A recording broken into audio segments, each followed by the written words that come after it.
Well, welcome everybody. This is our very first masterclass for 2021. So I hope you all had a lovely break. If you did manage to have a break, I know a lot of our members we spoke to worked through. So hopefully you are a little bit more refreshed and ready for the year. As most of you know, ILP has spent a lot of time researching capabilities that L&D professionals need now and in the future, but this is only part of what will help us be successful, and motivation is such a big part of that. So I'm really looking forward to Mark's session this afternoon, finding out a little bit more about why people do what they do and what we can do to influence and help motivate them. So I'm going to hand over to Bill. He's going to do the introduction, but hang around afterwards because we'll probably have an open discussion and general talk about motivation and what you guys have got planned for 2021. So Bill, over to you. Good, thanks, Carrie, and welcome everyone. As you know, last year we ran about 20 master classes when we pivoted with COVID, and it was very successful, and we want to just keep them going. And this is the first one for the year. And I was thinking when I was looking for topics on this about, 2020 was such an interesting year. 2021 is going to be another interesting year, I think, in different ways. So I thought to myself, what kind of things would be something of interest to start the year with? And I thought, what's going to be motivating us this year? Last year was sort of, we were being pushed. Now we might be in a situation where we need to, take more control and bring back the whole idea of being motivated, self-motivated in particular, as we start to adapt to different workplaces, things like that. So I reached out to Mark, who's a life member of ILP as well, life fellow, I think, and also his focus is in this area of motivation. And so I thought, let's get him along to share some stuff with us, which he's going to do. And as we always do, we're going to have that as the first hour of the program, if you like. And then what we're going to do after that is throw it open for questions and comments. And I'd like to hear from you guys. What other things are motivating you this year? Where are you looking to draw energy from as you move forward? So I'm not going to spend much time. Mark will introduce himself. One of the things that you can do is if you have questions or comments that you want to put in the chat box, go ahead and do that. And I will be monitoring that for Mark. And we'll touch base every now and again if there's something there. The other thing is when Mark is sharing his screen, what I find one of the best ways to view that is to do it in speaker mode.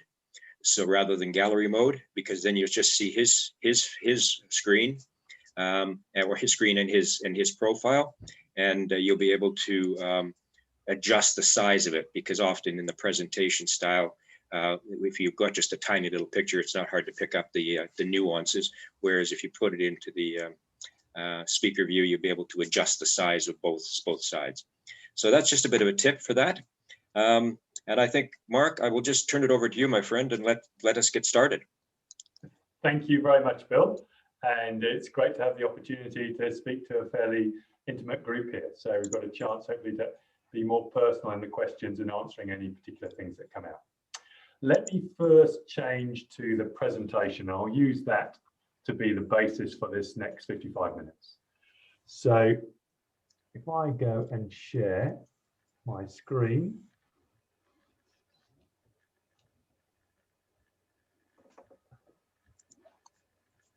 Okay.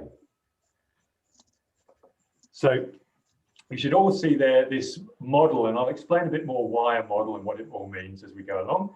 But first, just a story that I like to share, a story about a great Indian chief who was teaching his grandchildren about life.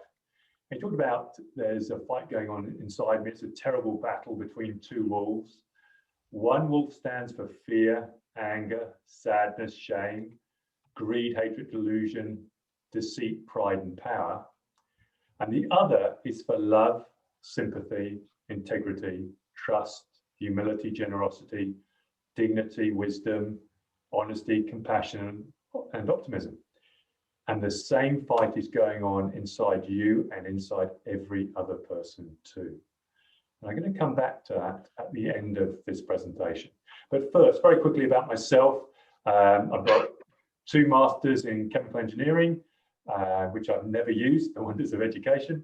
And I was in the military for 11 years, traveled to many countries in the world, and have been working in corporate for 27 years. And worked on 6 of the 7 continents. Just out of interest, have a guess. Which continent haven't I worked on? Anybody got any ideas? Maybe in the chat box. Have a wild guess.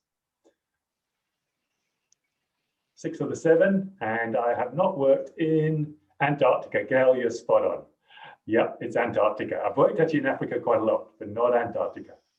And I run a company called Mark II Consulting. I've written 3 books, and the consulting group looks at turning unengaged and unproductive staff into high-performing teams. And of course, motivation is a critical factor in that. And I've written another book just to sort of summarize it, a fairly short book. So that's enough about me. In terms of the relevance to organizations, I would suggest it's relevant to us personally, but also to organizations. Using it, you can get big changes in employee engagement. And there's an example of a company that I've worked with. And these sort of figures of 250% suggest a very significant bottom line improvement, according to the research of Hesketh et al. So it can be something that has a very practical outcome. In terms of the technical side now, it's 55 minutes is what I believe I've got. And please use the chat box. The rest, I think Bill's done pretty well. You know, mobiles, if you can keep those off, please. And the speaker view is exactly what I'd recommend. You can go to the chat box if you want my attention is probably better than the waving. And that's really it, except you should have a guide, a user guide, which you might want to have to hand, the participant manual I sent out, either hard copy or on your screen. It might be useful to refer to it. Just bear in mind that the page numbers for that guide are obviously different to the facilitator guide because I need extra slides. So the purpose that I'm proposing trying to meet in this hour, it's a big purpose, is understanding this model about 7 fundamental human motivations, which actually predict and explain a lot about human life. And by understanding this idea of understanding things more, we can actually achieve more, go more the way we want to go. And most people, when asked what they want, one thing is happiness. So potentially around happiness. So I'm going to talk about what it says about happiness and also success and work and so forth. So this is what I've got to plan, a big 1 hour. I'm going to sort of vary it maybe depending on how things go, because with the interaction it's hard to predict. So I will try to respond as we go along. I might ask you to keep some questions to the end. So leading people effectively is a very good model on leadership, but actually that's the one I least want to cover in this session. The other things I think have more interest, I'm guessing, for the audience. So why bother with motivation? That's a big question. And really there's several reasons why motivation might be so important. It's not just for leadership, it's for life. And so there's 3 reasons which make motivation so important. If I put it in terms of our psyche, our mind, you can sort of look at humans, us humans, we behave in certain ways, and underlying that are thoughts and feelings. You know, thoughts and feelings, certainly feelings drive our behavior in quite a way. And simplistically, I'm going to show a hierarchical model. The motivation sort of underlies, is deeper than our thoughts and feelings. Most of us feel our wants are deeper than our feelings. So although there is a link, fun enough, of course. And then we've got values and beliefs, which again tend to be felt and considered to be deeper than motivation. And you've got human needs, which is the sort of level that Maslow was working at, because this model can be mistaken for Maslow's very easily. And then we've presumably got some core identity. And then there's a big question is, do us as humans have choice? We've got various external demands, but can we choose anything? And I'm not going to go into that. It's a very big scientifically addressed question. Science still hasn't got the answer. And I'm not saying science is the only place to look for it, but that's a big question. But so motivation is quite deep. And I wanted to show that it's quite deep, but there's a reason why we want to work at that level.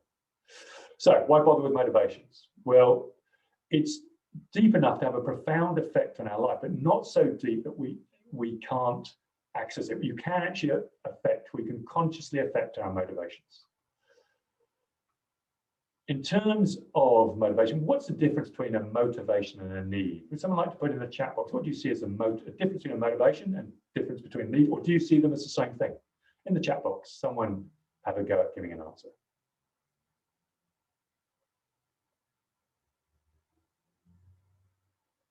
Any thoughts? You're an expert audience. I'm sure you've got lots of ideas. Yeah, could be. Need is definitely a requirement, a must, absolutely. If you look at the definition, it's absolutely clear. Push versus pull, there could be some, absolutely, there can be some push-pull between them. What about motivation? Motivation, well, I'm going to talk about it in terms of a structure. The one thing most people agree with motivation is, again, if you look at it in terms of a definition, it's about what we want. So you've got, these are just straight definitions. One is about wanting to do something, the other is requiring, must having something because it's a need, it's essential. So motivation is what you desire, need is about what you require. And it's probably true that pretty well all our needs are also motivational. You know, if we need something, we're probably motivated to get it.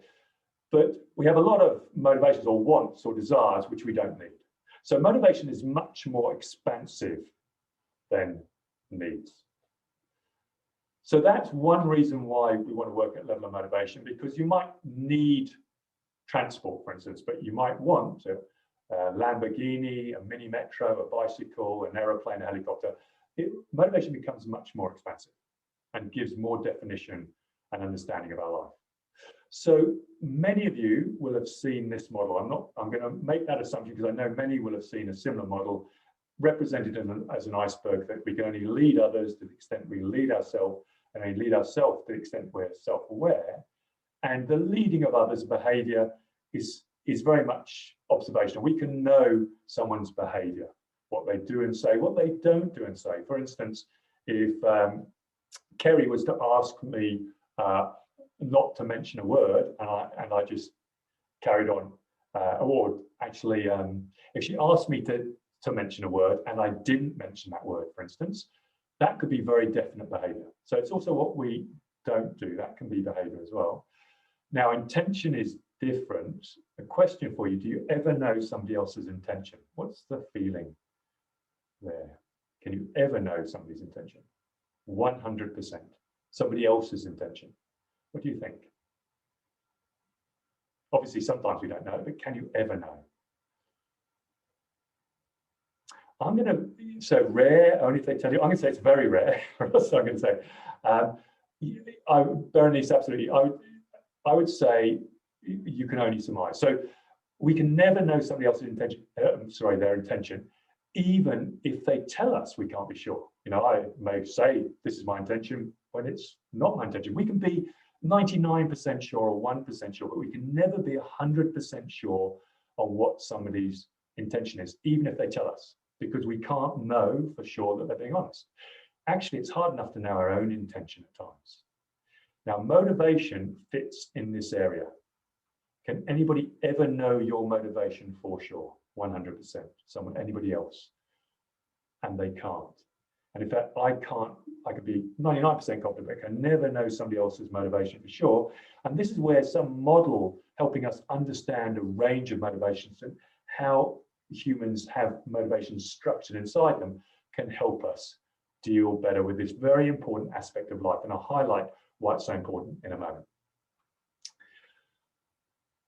Another reason it's so important is because what differentiates good to great leadership, average to good leadership, is not personality. In fact, some of you may know the 5-factor model. One of the reasons it was devised was to find which personality were the great leaders and which were the terrible leaders.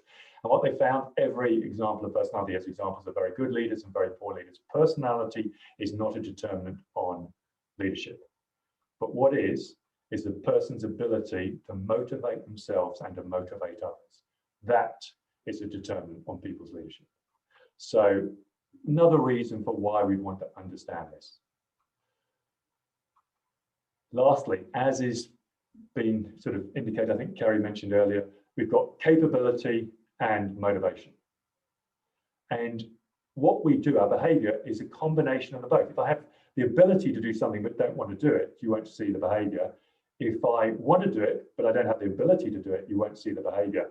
Got to have both to see the behavior and therefore perform, linking behavior to performance. And Therefore, I've sort of answered this question. Is success more a matter of motivation and capability? Well, we need most, but I'm going to suggest that motivation is more important than capability. Maybe it depends on the situation. But if you've got success and the behavior is a will do, as I've indicated, the will do, the behavior is a function of can do and want to do, and you've got to have both to see that behavior. Now, can do is trainable, and it's important to train the various abilities depending on what's important in terms of work or our life. Want to do is not trainable. In many ways, it determines what you do, but it's not trainable. And there's a great book by Matthew Syed called Bounce, which gives a very good empirical assessment, but it's very readable, on why motivation is actually so much more important than ability. So, 3 reasons why I'm suggesting we want to really focus on motivation. So let's look at this model which helps us do that. Gandhi had a lovely saying, where there is power, there can be no love. Well, maybe we've got a model that helps us see what that means more sort of clearly. And this is what I'm going to suggest, that in the field of human motivation, there are only 7 fundamental levels of motivation: survival, pleasure, power, compassion, courage, wisdom, and meaning. And we may be at any one of those levels at any one time, or we will have to be at one of those levels, and we may move very quickly, or we may stay at a level for some time. There's no better or worse, right or wrong level as such, but the higher up we are, the more impact we have in our own life and those around us. Now, the top 4 are selfless, and the bottom 3 are selfish. And of course, there's that age-old argument, can we ever be anything but selfish? And I'm going to present some strong data suggesting that we certainly can. And certainly all the great philosophies over the past, all around the world, have seen this ability for human beings to be fundamentally selfish, selfless at times. And I'm not saying that means everybody has been selfless or is always selfless, but we have that potentiality. And this is the richest part of our life. Now, just to give you an idea of this model, so it's just a model, but it's to help us make an understanding of where we are, where others are, where we want to help people get to. So if you look in terms of brain development, there are 3 clear stages of brain development. They're very well validated. Actually, because you're an audience, I'll give you the 4th as well. There's actually 4. There's 4, but 3 basic ones. There is the child or baby brain. The 3rd one is the adult brain. So what is the 2nd one? In the chat box, please. Absolutely, Rachel. Who knows? Often we don't know our intention. Absolutely. But what would be adolescent? Absolutely. So child, and for those of us who can, young enough, for those of you who are young enough to remember being adolescent, or for people like me who are old and have children and that sort of just gone through that stage, we will know the difference in terms of adolescent or teenager. So the brain fundamentally changes. If you know enough, and I gave you a brain, it's a pretty horrible idea, but I gave you a brain, you'd be able to tell just from the structure of the brain what stage of life that person was in. And in fact, there is a 4th stage. It's old age. The old age adult brain has fundamentally changed again. Now, when we are a baby, which level of motivation is life all about? As it should be, not right or wrong, but as it should be. Which level is life all about? Survival, absolutely. It's survival. Maybe as a baby gets a bit older, it giggles a bit and looks for a bit more pleasure, but fundamentally strong on survival. When we become adolescent, which are the next 2 levels that become important? Next 2 levels become really important. Absolute power becomes important, and pleasure. So when we become adolescent or teenager, sex becomes much more important. That's a manifestation of pleasure. Power becomes more important. Hence, when you've got a young child, as a parent, you will know, as a very young child, basically you tell a child to do something, baby, young child to do something, and they'll do it. You say to a teenager exactly the same request, and they'll go, stuff you, Dad. It's an expression of power, self-control, but they're all selfish motivations. Now, I'm not saying that adolescents at times or young children won't go higher. In fact, there's some very good examples which indicate even at a young level, people can go higher, because we all have that potentiality in us from birth. But typically, through whether it's evolution or God, we'll have our own belief about that, we have this structure in the way our motivation operates through us. So you've got this in your participant slides. Now, it can be hard to know the motivation. So for instance, this is a real person I'm talking about who would, whenever they were driving along, a guy, he was maybe about 40, whenever he's driving along, if ever he saw somebody broken down, he would always stop his car, jump out and help them fix the car. He's great with fixing cars. Now, we know the behavior. What motivation do we think that's at? And of course, we don't know, and it could be several options. Which would you think it's at? Have a guess. What, that sort of behavior? Yeah, it could definitely be at compassion and wanting to help people. That's such a great example. In fact, it was clearly pleasure and at times power. He would tell you, he said, no, I don't care about helping people. He said, I just love repairing cars. I just love getting cars. I love that sense of achievement. That's level 3, power. So same behavior, and I'm sure you're very comfortable with the idea that 2 people can show the same behavior with completely different motivations, and 2 people can show different behaviors with the same motivation. Just look cross-culturally. So if they're not identically linked or absolutely linked, but there is a link. Clearly, certain behaviors are more likely from certain motivations. In fact, if you look at traditional psychology, they'll say there are only 3 F's of motivation: feeding, fighting, and fun. Now, feeding, which level is feeding all about? Which motivation drives the desire to feed typically? Typically it's survival. You know, in our modern society, we can often eat for pleasure maybe as well, but typically it's survival. What about fun? Well, fun, of course, is pleasure. And what about fighting? Fighting is typically level 3. Power, absolutely, Leanne. When you look at things, I'll take it to a less happy look, but I was hearing a detective, very experienced detective who deals with murders, and he said there are only ever 3 reasons for murder.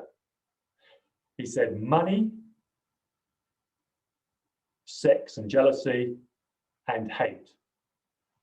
Where do they go? Well, sex and jealousy, we've already explained, that's the level of pleasure. What about hate? What level would you see hate as? And again, it's not always, absolutely, it's power. So when people hate, they're dealing at the, or they're operating motivation at the level of power. In fact, all racism, sexism, it's all level 3 stuff. It's all people operating at a teenager level. Notice when racism tends to come into play, it tends to come into play at adolescence. And then if people are racist when they're old, it's a sign that they've actually not grown up, to be honest. They've never gone to higher motivations. They've stayed at a teenager-driven motivation. Survival and money linked to survival. Again, yes, absolutely. Jealousy will drive behavior. Remember, any of these motivations will drive a behavior. Behavior it goes through to a behavior.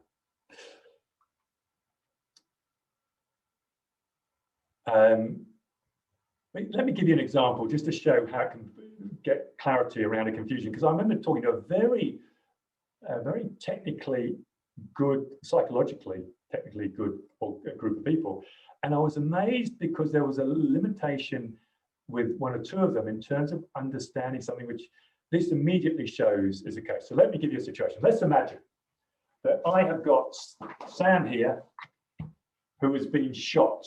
Okay, he's been shot. And I'm standing here and I recognize and see that Sam's been shot. And there are bullets whizzing down between me and Sam. But I don't know there are any bullets whizzing down between me or Sam. I just know that Sam's wounded and hurt. And so I go across to tend him. Which level am I probably being driven at? Which motivational level? In the chat box, please. Which level? Compassion. And I'm going to say not courage. Courage is the one that I want us to just expand a bit, because I think we demean courage. We use it when it's not courage. Does it take any courage for me to walk across if I have no idea I'm at risk? And I'd suggest no. Let's change the situation. But in fact, keep the situation exactly the same. But now I know there are bullets whizzing down between me and Sam. and I still go across, that's what I'd say was courage. It's when we knowingly risk ourselves for the sake of somebody else. When we risk ourselves for the sake of ourselves, like, you know, I used to do a lot of rock climbing and stuff like that. Nothing wrong with that. You know, I enjoyed it, whatever, but it was no courage. It took no courage at all. I wasn't risking myself for the sake of others. Not in the bigger sense of courage. And I'm pushing for us to use courage in a bigger sense. If you look in the dictionary, there's sort of two senses. The minor sense where I risk myself, but the bigger sense where I risk myself for others. And if you look at the Victoria Cross, which you have heard a lot about in the papers and the media, it is specifically given to people who risk themselves for the sake of others. And I think there's something very powerful. And that's where I think real heroes lie. So a number of you might remember that situation where the two Tasmanian miners were trapped a kilometre underground, Todd Russell, Brant Webb. It was quite a few years back now. And they survived and they came out. Now, the media was saying how brave they were, how courageous they were. What level were they probably at in terms of motivation? What would you say? Survival, absolutely very likely at survival. I did a brilliant job of surviving.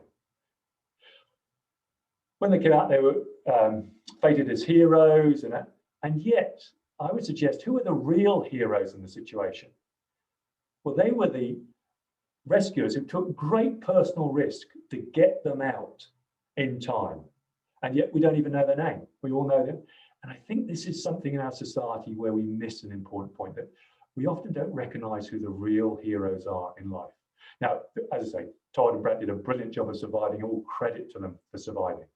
But the heroes, I suggest, were the rescuers. And this is a common thing I see in the media and in other forums. Okay, so what level do you think this guy is at? This is real footage, and let's see what you think. So which motivation is driving this man?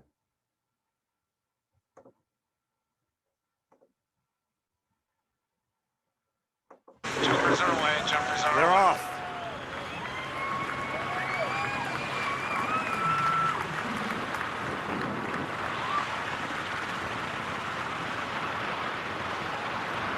Now he's practicing the flip. That's how he'll have to land. He'll have to land on his back.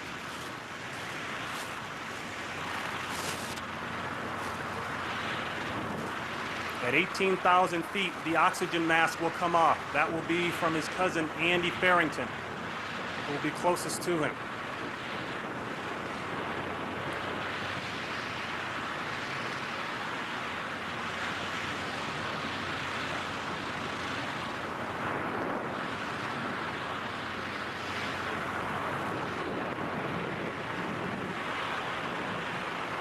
There goes the oxygen mask. Now at 12,000 feet, he'll hear a beep in his helmet. That will tell him he's halfway home.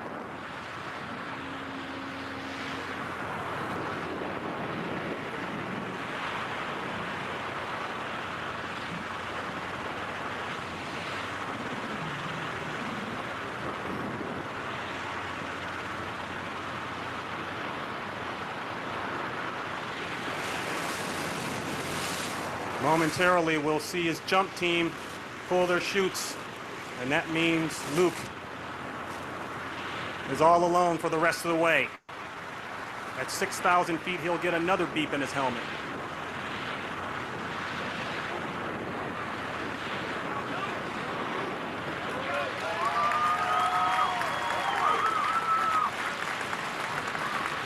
There goes the chutes. Luke is on his own.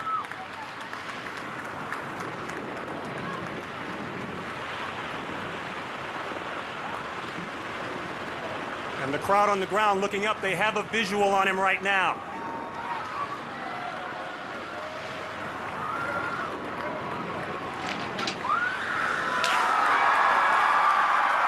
He's in.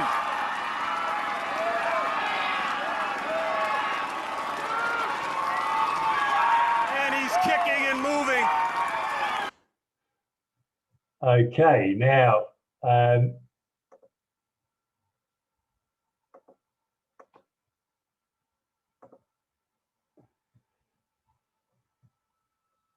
just what's your thoughts? What level is Luke driving Luke, do you reckon, to do that? Now, by the way, he didn't. If I was Luke, I would have wanted to land a lot more central in that net.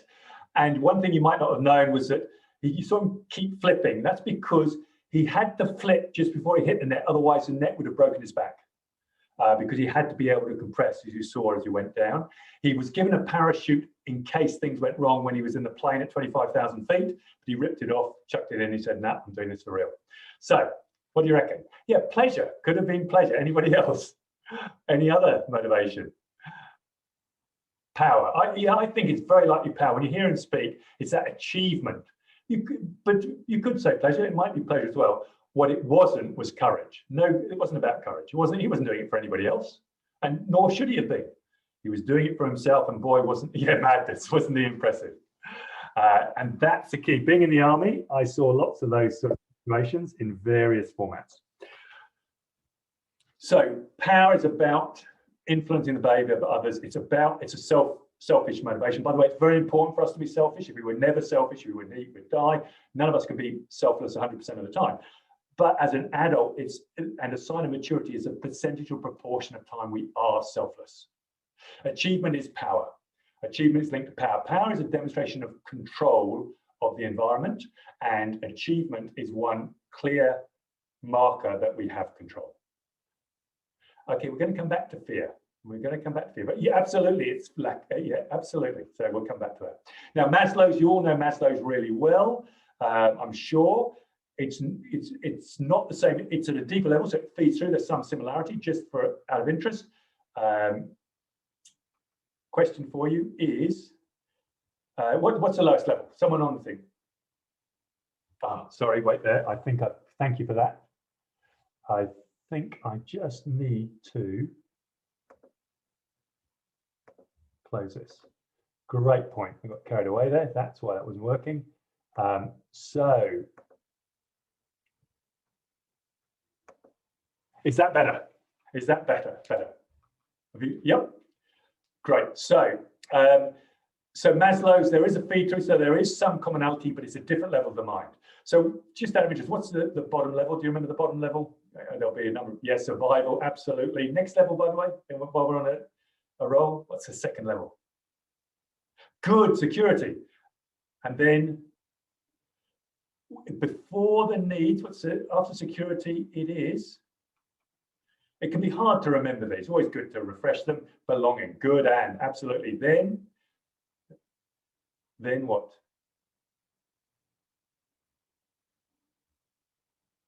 Good, esteem.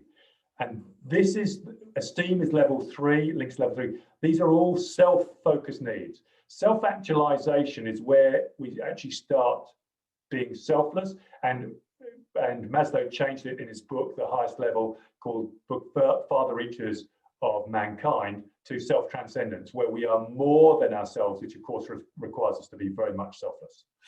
So it gives us ability to better understand what's going on, and the search of money can be motivating. So just to give you a quick explanation of how actually these same levels operate in other animals. Animals have the same consciousness, different degrees of consciousness. I know that's far more debatable in terms of having a consciousness.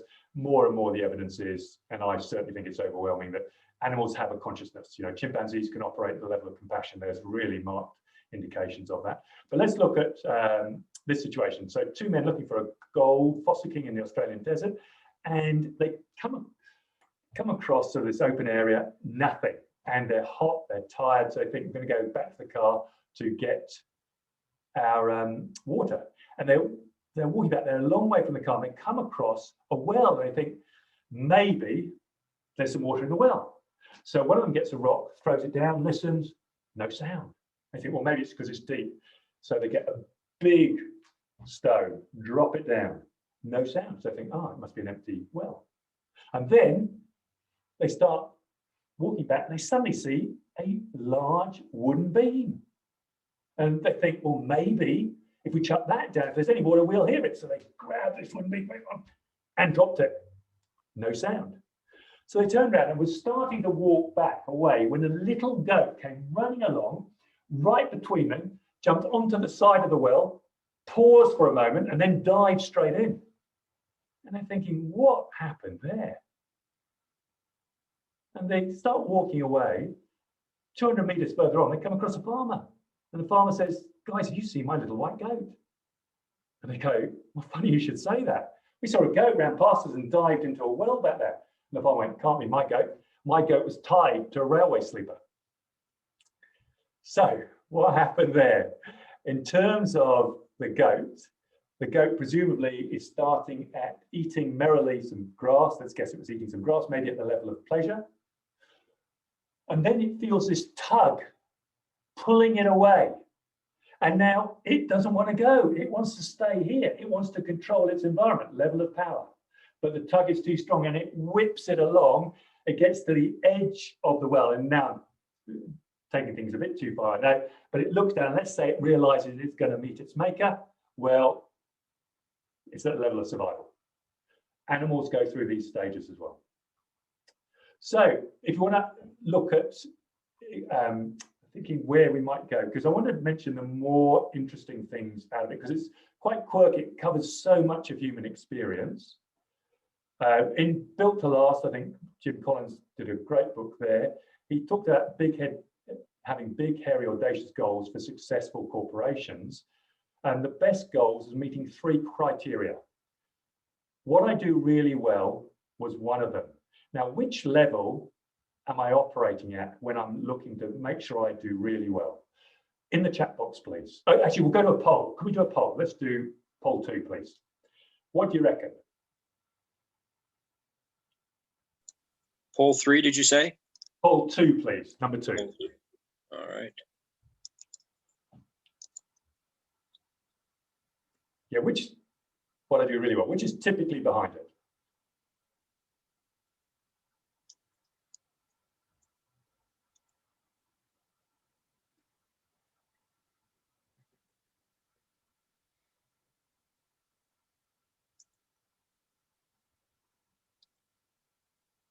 Another 10 seconds.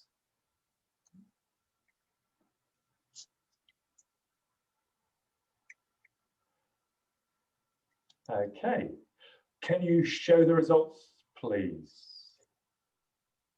Okay, so most people pleasure. Now, pleasure and power can be hard to differentiate at times. Interestingly, meaning is quite an interesting one. Now, first of all, what I do really well, because the I gives it away, it's got to be one of the 3 selfish motivations, but funny enough, meaning is a self-motivation. I'll show that later. So there is a potentiality around meaning. That's a very good pickup. But typically, it would be power.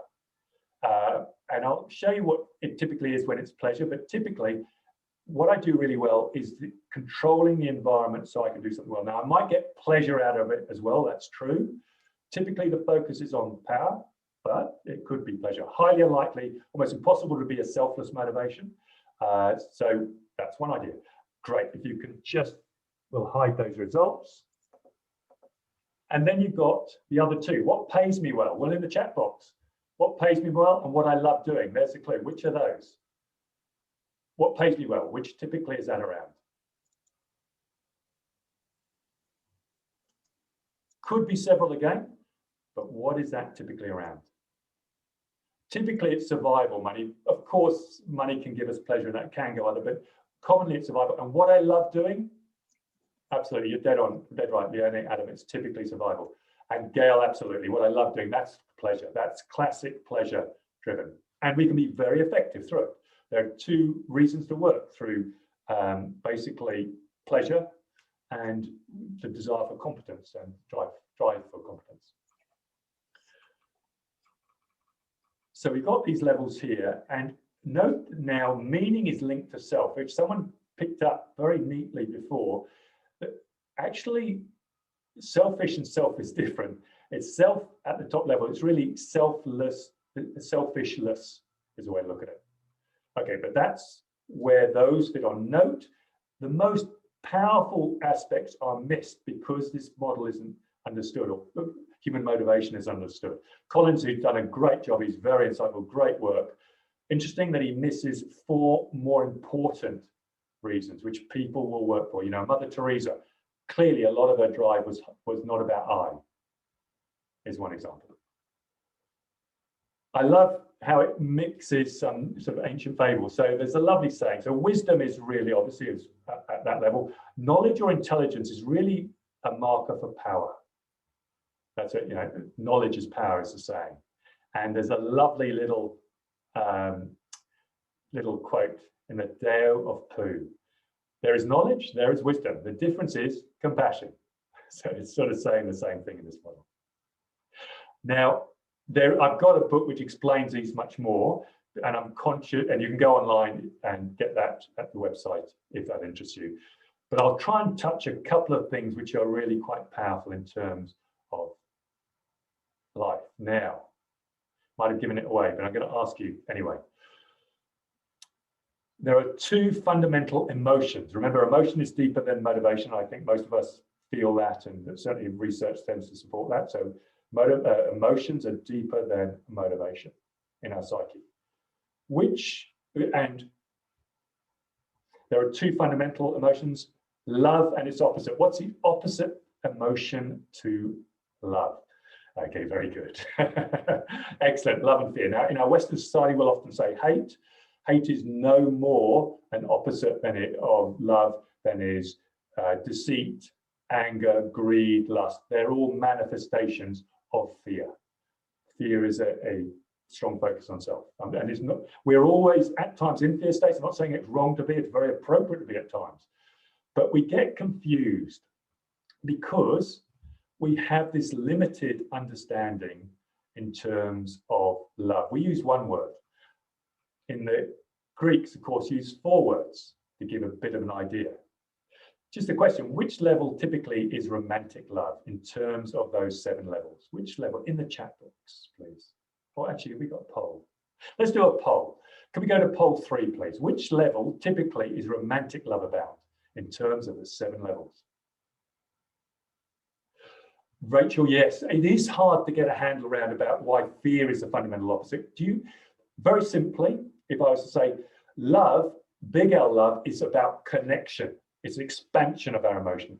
Fear is a selfish focused thing. Not saying it's wrong, at times it's very appropriate to be fearful maybe, but fear is a disconnection. Love is a connection. Love is a connection.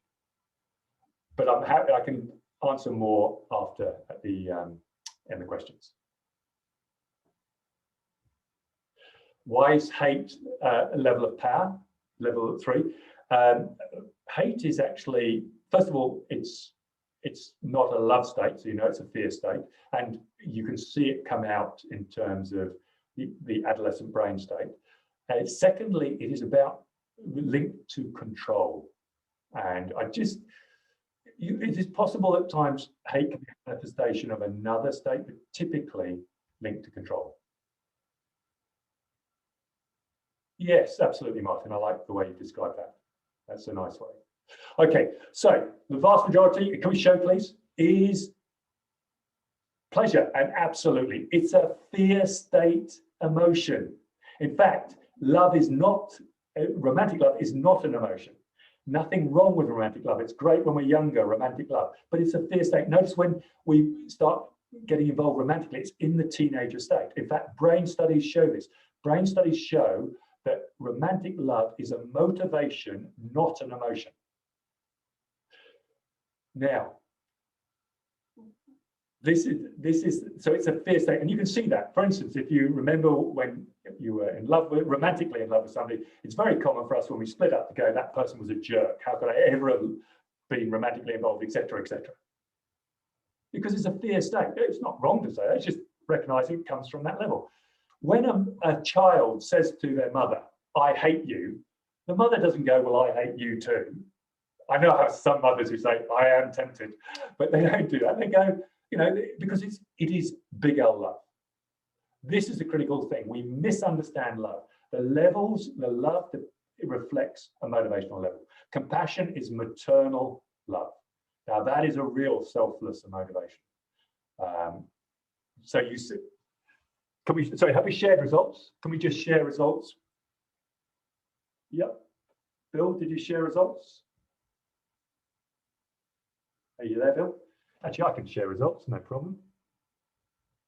Just in case they've not been shared. Okay, maybe it's gone down. But let me just say, the vast majority of you got pleasure. 1 or 2 people got love. And actually, the idea is romantic love hopefully builds to level 4 compassionate love. I think that's sort of the way, ideally, it would go in relationships.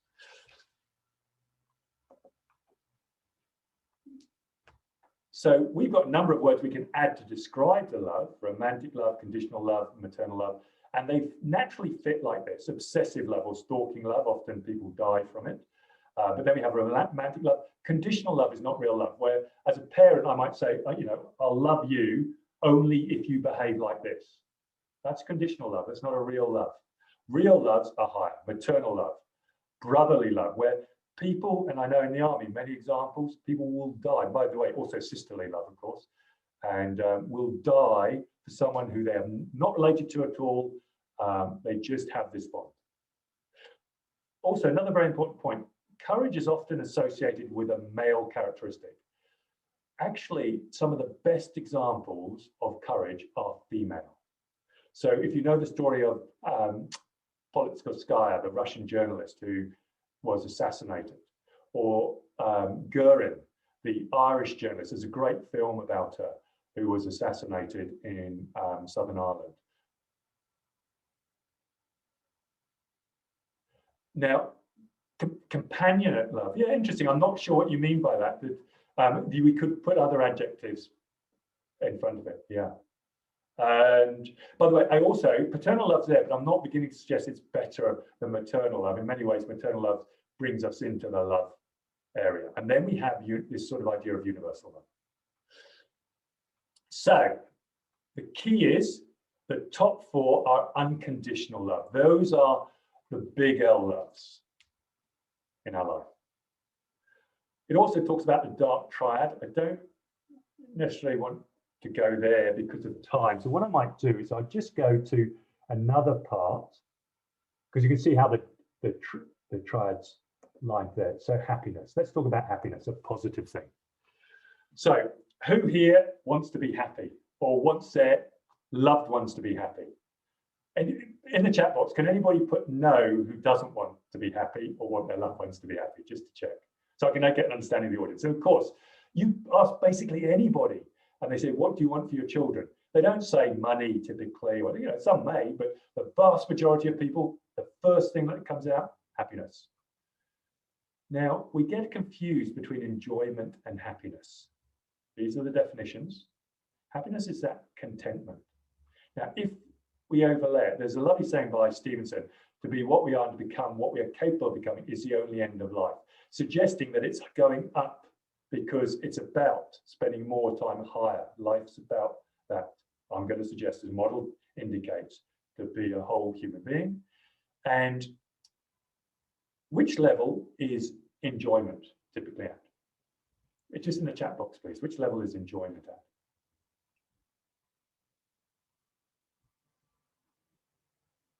What do you say? Of course, pleasure. Absolutely, Sharon. It's pleasure. Now, which level is happiness really at? We're talking about this big idea of happiness. I'm going to suggest it's meaning. And it's like this. Absolutely, Leonie. It's meaning. That's where real happiness, when we find our meaning in life, and there's some beautiful ways to show that. Now, this leads to the happiness gap.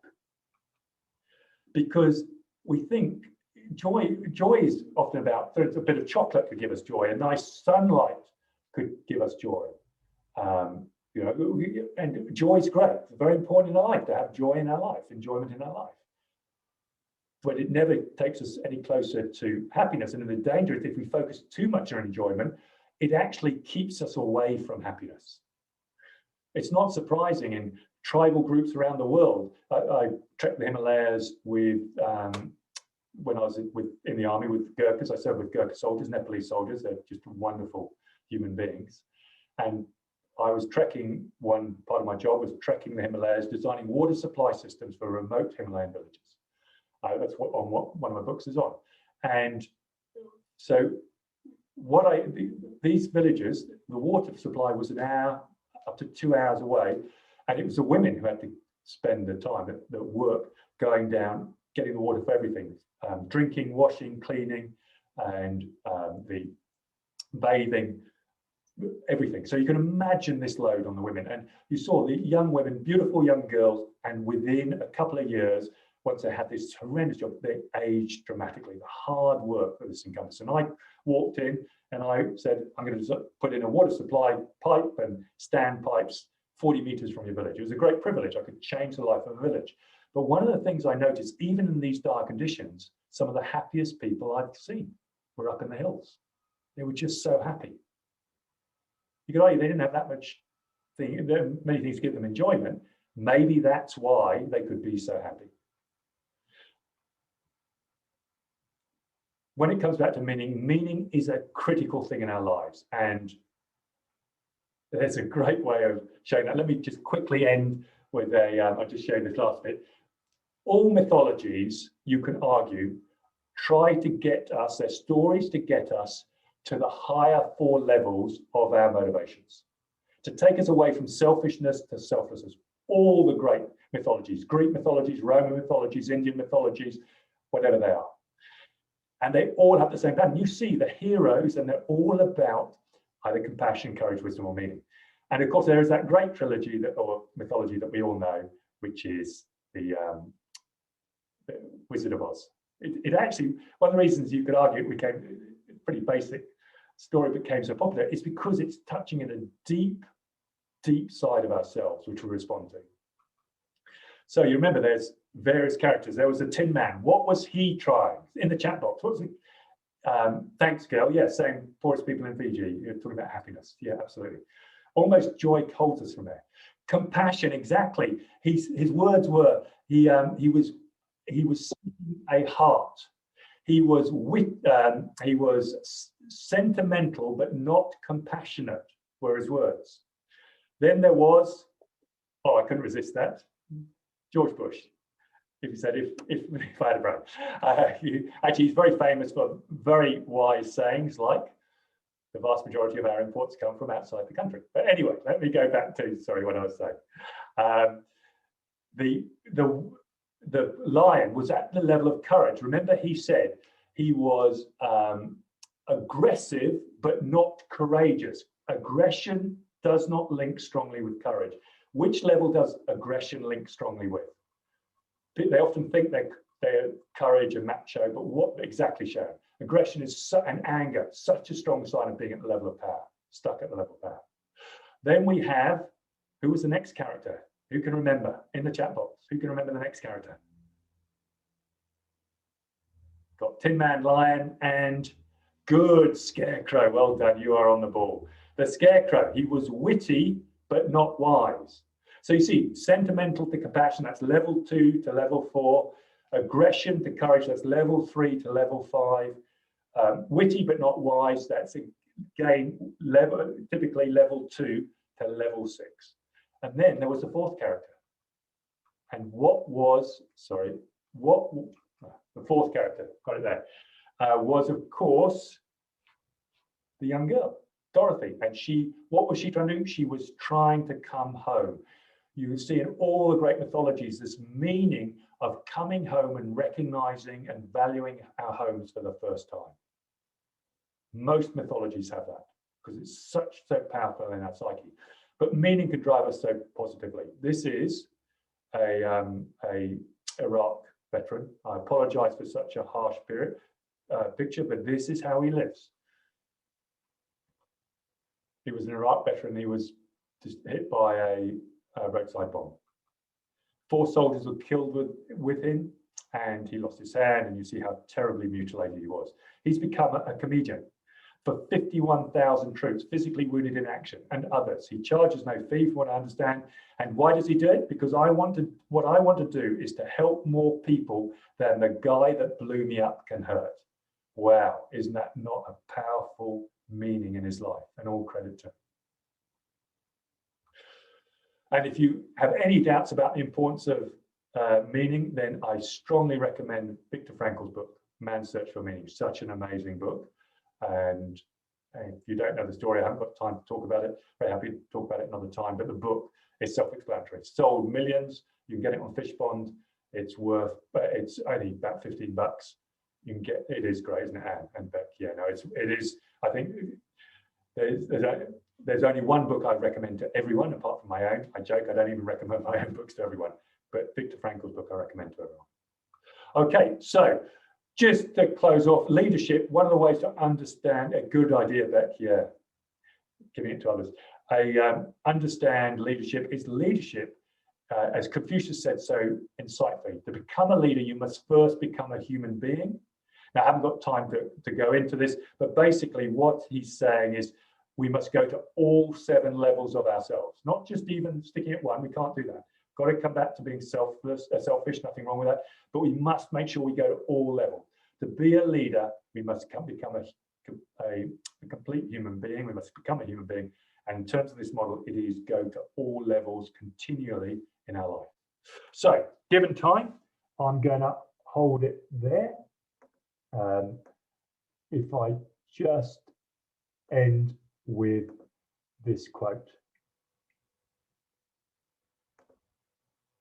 I showed you this quote at the start. Do you remember that? The Indian chief talking about his kids. Now notice, the one wolf, and we all have it, is levels 1 and 3 inside us. It's operating at levels 1 and 3. Now we don't do bad necessarily at those levels, but those are the levels we do evil at if we do bad and evil. And notice the other is for love, sympathy, integrity. Those are levels 4 to 7. And then he did say this same fight is going on inside you and inside every other person too. There was a pause. And one of the children said, but which wolf will win? To which he replied, the one you feed. So with that, I'd like to open it up to questions. I've got a few more slides there, but let's do questions. Let's go to questions. Over to you. Let me stop sharing as well. Stop share. Okay, Bill, how's that? And Kerry. That's fantastic, Mark, and thank you for putting us back into the roundtable view and things like that. And I just, if I could start, if you don't mind, I thought it was interesting with this, and I want to throw again over to the group here for questions to you and any comments back. But one of the things that struck me about what you were talking about early in the process was needs versus motivation and things like that. And it struck me that in many cases, what our motivation was in 2020 was very much about the need. We needed to pivot, we needed to change, we needed to adapt. So we did a whole range of things. And we focused a lot on our capability in doing that, I think, as part of that process. So you're talking about the capability and motivations. What I'm wondering now from our group and from others, what are we going to see in 2021? What's the motivation? And because if it's not need anymore, what kind of things are going to motivate us? And what kind of capability do we need to be thinking about if that's part of that process? So I just wanted to make a mention of that as we go through, but throw it open to anyone with wants to have questions. If you want to just unmute yourself and jump in, that's fine. Can I just expand on that very quickly? Just 1 minute. Is needs are deeper in our psyche than motivations. We all have that feeling. Well, everybody I've ever talked to, hundreds of thousands of people probably now, and they feed through. So what we need, we probably want. But a whole load of what we want, we don't need. And I think what happened in terms of last year is the needs became so strong, it limited the expansion of the motivation. So we didn't have so much choice. And I think what I hear you saying in terms of this model, Bill, is now that the needs have not, these specific needs have fallen away, actually it can open up our choice at this level. Yeah, I think that's right. I think it was a case of we were pushed and now we need to be pulling. We need to pull on the motivation side of things rather than being pushed to be doing things. Absolutely, yeah. And can I just jump in there? I wonder if, given what we faced last year and you know, it was a time to kind of reassess what was going on. I know many people I've spoken to have talked about, you know, really saying, let's reevaluate my life and where I'm going and where I'm headed. So I'm actually wondering whether does that almost push us now to the highest level, where certainly the conversations I'm having it is about meaning and what is my purpose and what is the best use of my time, instead of necessarily just going for the, you know, the money or the power or the pleasure kind of things. I think, Leonie, in terms of this model, what dictates it, if we are fearful of this situation, we hold ourselves down to levels 1, 2, or 3, which actually give us less ability to be more in this world. And it's actually moving from the fear. So we all get scared at times, I would assume. I mean, I certainly do. And that holds us down. But when we go out of that fear and the love state, it's about embracing. That's when possibilities really become open. So it's recognizing the opportunity and the great gift we've got. And I think somebody sort of was mentioning about life, you know, actually previous webinar, but talking about life, you know, life is such a great gift. I'm not saying for some people have a really tough time. It's really, really difficult for so many people. It's still a gift in many ways. And we can actually, by embracing it, open up our world and our choice. And absolutely, if we can move there, I think it helps us make a better 2021, if that makes sense. Yeah.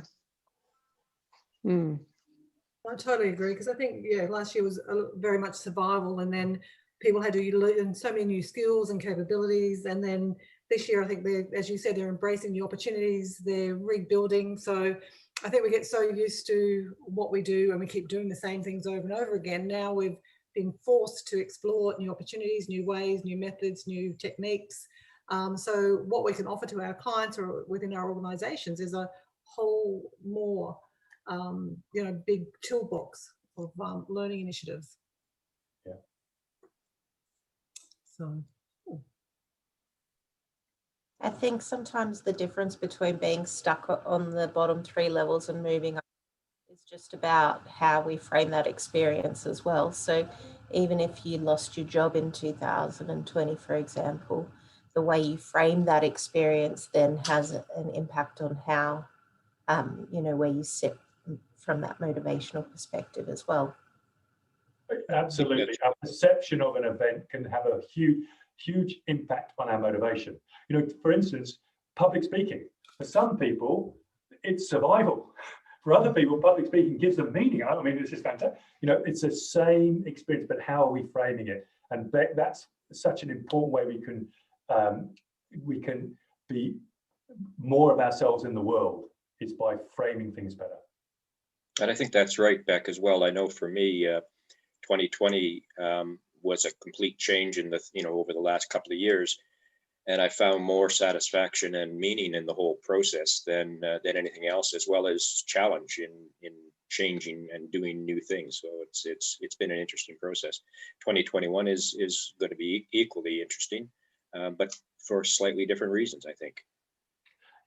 I think that's a great point Gail just made about, you know, we always have a choice, and life is a gift.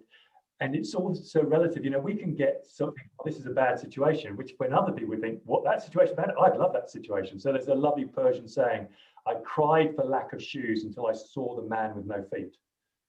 You know, it's actually, we are blessed in Australia. We are so lucky. Not, as I say, of course, some people have very difficult lives, but generally we are so lucky in Australia. You just got to see what's happening in other parts of the world. Mark, can I tell you why I wrote that comment? Yeah, we've lost 2 children, and the second one died of a sleep apnea condition that only ever kills adults. They'd only ever had 1 case in South Australia prior to Catherine dying. And I do public speaking. One of the talks I do is life happens, dealing with the tough stuff. And I say to audiences, we always have a choice about how we respond to what happens. And after the rawness of Catherine's death started to ease, I started to be really, really grateful for the way she died. Around the same time, there were other kids in South Australia who had been raped and murdered, young girls. We'd had several kidnappings and they've never been solved. And this is over 30 years ago. And I thought, wow, if you have to lose a child, the fact that she simply went to sleep perfectly healthy and didn't wake up, that was an awesome way for her to go. So in the midst of something really awful, I could still see a positive. And I'll be eternally grateful for that because we only have happy memories of her. So in everything that happens, we have a choice as to how we respond. Well, absolutely. And it's actually relatively easy for some of us to say that. But for you, you've had what I'd say is the worst possible experience in life. And to be able to do that, it's just incredible. So just I'm just in awe, to be honest. And it's such an important message to get out there. Mm. I think everybody's going to be a bit more saying anything else. Anyone else? Powerful example. Before I jump in again. Thank you, Gail. Thank you for sharing that with us. It's always great to hear stories that inspire in many ways. One of the things, Mark, I made a note of as you were going through, you were talking about poor versus good leadership and good versus great leadership and things like that. And you mentioned about it's not about personality, it's about motivation. And I'm assuming we're thinking here of the ability to motivate and be motivated. Yes. And if I look at that, there's an individual in the world that is hopefully departing the stage now that would have to epitomize that it's got nothing to do with personality, but it's got a lot to do with motivation. You know, I think everybody knows who I'm talking about, because, you know, the ability to motivate and be motivated is, I've never seen anything as strong as that in Trump. And yet the personality is, you know, just horrendous from almost everybody's perspective, even the ones that follow him. So it's really an interesting mix of that process. And I guess it comes back to what do we mean by good leadership? And the answer is, if good is defined as getting results, then that's what it matters. It doesn't mean about being good. It means about getting the results of what you want to lead. Bill, it's absolutely on the definition. And I would use a definition which I think is much more encompassing than is typically used, which is about results. Some people will say that, you know, is that it's the amount of good versus the amount of harm. You know, that it's that function. How much good does someone do versus the harm? Because all leaders, everybody does some harm in the world, but how much good they do. And the model is beautifully acute, because it means then leadership can only happen at the highest four levels. So you've got compassion, courage, wisdom, and meaning. And there are four ways to lead, only four: service at the level of compassion, gallantry at the level of courage, coaching at the level of wisdom, and inspiration at the level of meaning. And so that it does depend on your definition. That I would suggest is a much more comprehensive definition, because often leadership, when people look at success, they look very short term. They go, great, you know, how successful for 1 year? It's been a disaster. Look at Hitler. If you were with Hitler in 1936, a German, you could be going, he is a brilliant leader. Look how much he's helped the German people. Those same people weren't saying that in 1945. You know, so it's that longer term, and the best way we can have comfort that you're going to do that is when a leader's operating at that level. And I think you're talking about Trump. I'm a bit wary of going into politicians, but most people mark Trump as a narcissist, and that's level 2. It's not a leadership level; it's a level of pleasure. No, I'd agree. So it's just interesting how we can interpret terminology and things like that. Yeah. Mark, Rachel has just raised a nice question here in the chat, and she says, it can be hard for people who are depressed to find that there are options. How do our biochemical status and our physiological affect motivation? Physiology affect motivation? Well, there's some really good stuff. If you operate, people have, and there's a singer I was hearing speak, and she suffered, top singer, American singer, and she had been suffering terrible depression. And she found that she went out of her way to start serving others, because depression is linked to level 1. I won't, I've talked more in the book, but it's linked to level 1. So how do you get, and thinking, overthinking, how do you get out of depression? Well, it's not about thinking your way out of it. That will never work. You need to move from level 1 and into the selfless levels is a very effective way to break that pattern. So one thing is, funny enough, doing charity work and helping others, she isn't the only one. I've seen it reported often that helps people, maybe not cures them, but helps alleviate their depression to some degree. So service of others is powerful. Thank you. One of the things I'd like to do now is just throw it open for anybody. And we've heard a lot about motivation today, and thank you, Mark, for really some fascinating information.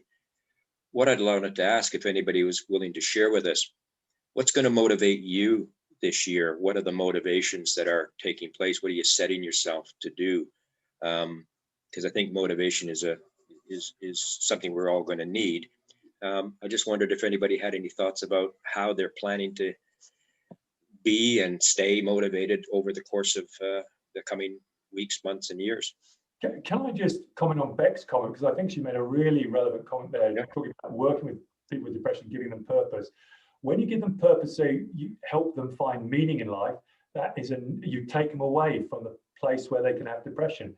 And that is another very powerful way, according to the theory, of helping alleviate people from depression, is help them find a purpose or meaning in their life. It's a good idea. Yeah. So how are we going to be motivated this year? What's motivating you?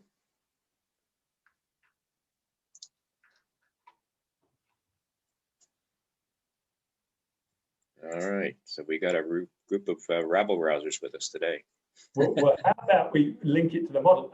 What motivations are you planning, or what are you planning to do that line up with one of the higher motivations, either compassion, courage, wisdom, or meaning? In the next few weeks, what might you be doing, focusing on, which is reflective of being at one of those higher motivations?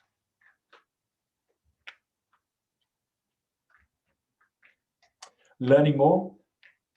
Learning, there's a lovely model. You've probably heard of the L's of life, the 4 L's, coming out the 4 L's of life. This model gives you 7 L's of life. And so if you've got the 1, 2, 3, 4, 5, 6, 7, to have a successful life, you've got to do all 7 L's to suggest. You've got to live well. You've got to laugh often. You've got to learn lots. You've got to love, big L love much. You've got to lead yourself. That's real courage, not leading others. First, I've got to lead myself. You've got to listen carefully. The wise people don't talk, they listen. And you've got to leave a legacy. It's a beautiful way just to capture, I suggest, the 7 key things in life. If we can do more of that, I would suggest we're probably living a fuller life. Say again, yes, absolutely. Live well, laugh often. I can't resist the Hindu saying, there's a lovely, it's in the Bhagavad Gita. Only 3 things are true: God, human stupidity, and laughter. The first 2 are beyond human comprehension, so we do what we can with the third. Isn't it beautiful? Is that part of the laughter yoga stuff? It may well come out in that as well. I mean, laughter has shown so many benefits. But a very dear friend of mine here, many years here in Geelong, is a laughter coach. Oh, and, good. Doing the laughter yoga, and had trained in India and things like that. So I may have to get her along one time to do something, which would be interesting. Just one other thing, Mark, before I start to finish up. One of the things that does annoy me a lot, and you were talking about it in the various process, and particularly when you were talking about courage, one of the things I find annoying is the use of the word heroes in what we talk about here. Somebody's a rugby league player and they're a hero for, things like that. I think we overuse the word hero. Absolutely. What level is typically a rugby league player? I mean, I love sport, but what level are they operating at? A rugby league who makes a great tackle or does this? What level are they at? Yeah. No pleasure or power, nothing wrong with it. Great, and they're very good at it. Fantastic, but they're not heroes. The real heroes, people like the SES, people who risk their lives, the firefighters. And we have a warped society a bit, and that's why I want to push this so much, to see who real heroes are. the nurses in the hospitals who, certainly in the UK and that, where they're completely overloaded and they still come into work every day at risk. Yeah, I've often heard this, and again, to me, it's not the person that saves the try or the guy that kicks the goal in the last 10 seconds, things like that. I think it's something else, and yet we tend to overuse that too much. Mark, I'm going to start to finish up now, unless there's anybody has any last questions or comments that they would like to make. Can we just get the 7 L's again quickly, if that's okay? Yeah, okay. It's in my book. I'll do a quick post for my book. You got to do my book, but it's live well, laugh often, learn lots, love much. Now, again, this is not romantic love. Nothing wrong with romantic love, but it's big L love. Lead yourself, listen carefully, leave a legacy. So if you know Stephen Covey's work, you see you've got 4 of them, but this model gives a really clear 7. And I would suggest if we do that, it's a pretty comprehensive, it's a good life. It's a sign of a good life. Well, Mark, thank you very much for this session. I think it's getting us off to a great start for 2021. And just as before I hand back to Kara, I just want to talk a little bit about the upcoming master classes that are now up on the events page. And they focus on an area that I think for learning and development people is going to be more and more important, not just for us, but for those we work with and even governments and organizations in the broader community. And that is the area of diversity and inclusion. And so what we've done is I've thought that because it's the beginning of the year and we want to try to make some differences, I'm actually going to be dedicating the 2 master classes in February to diversity and inclusion, which includes accessibility. And I've been talking to a group of about a half a dozen, what I would call informed professionals in this area, both consultants in the area, people who've been impacted by it themselves, people inside or large organizations that are leading the charge on inculcating diversity and inclusion into their organizations. And we're going to do it like a round table where we're going to try to address some of the big questions to get understanding and then share some stories on that. And I really hope we're going to get some good turnout for that. And if you're interested in this area yourself and you can invite other people along, please do that. Because I think for me, learning and development professionals like us have 2 roles. One is to understand these huge and complex subject areas, but also then to make sure that we're doing something about it ourselves. But then I also think we have another opportunity, and that is that we influence a lot of other people through our training, through our processes, with the clients we work with the people we have in the room with us, etc. And I think last year has created a situation where more and more people are thinking more and more about the importance of these subjects. So I wanted to explore them, and I'm hoping people will join us for those master classes that are coming up, and potentially seeing where we can go with it. So I wanted to mention that. Once we're through those, and I see these master classes as really the motivational kind of things for us, then we're going to start to get into March, where we're going to start looking at some real capability kind of stuff about how we move from Zoom to a different style of things, part of the building of an online training business, and to how we write and use words and things like that. So there's lots of good stuff coming up, and I encourage people to jump on the events page and have a look, and please join us and share the word with us as well, if you wouldn't mind. So on that notice, I'm going to turn it back over to Carrie, and unless anybody has any questions from me or for me, and if you don't, then I'll turn it back over to Carrie and let her finish this up for us. All right, thanks Bill, and thanks for sharing what's coming up. So there's lots of interesting things. Thank you very much to Mark for doing that session. It's always great sort of getting to meet some of our members virtually and seeing what they do and hearing some of the great things that they've been doing within their career. So thank you very much for that, Mark, and for sharing your model. That was a very interesting session, those 7 sort of stages of the model.